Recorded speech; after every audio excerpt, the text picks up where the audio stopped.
mo sa kanya. Wag, baka mahuli tayo, nakakahiya. Sige na. Sige na nga.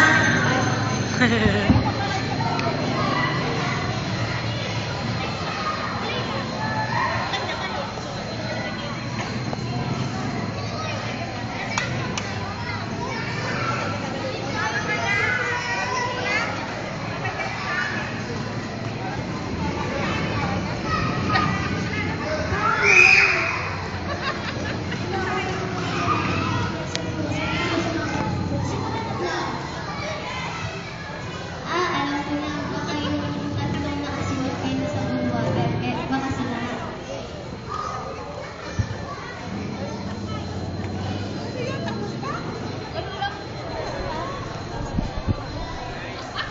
Ano yung magnanakaw?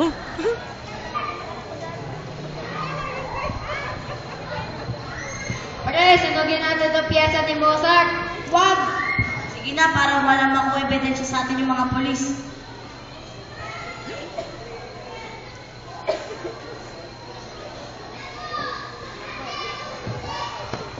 Ano? Kayo pala ang nagnakaw ng piyesa. Piyesa. Hindi kami!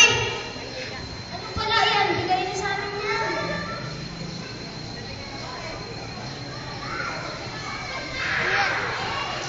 Mesa.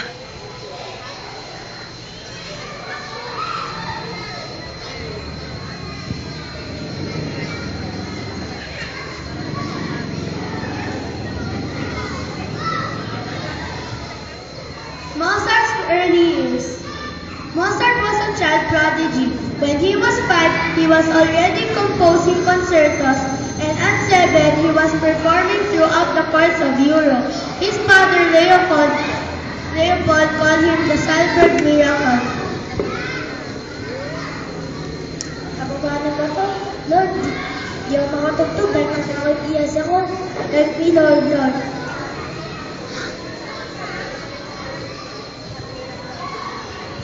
Ito yung mesa mo. Kinuha namin sa tutulog mo. Salamat po. Thank you.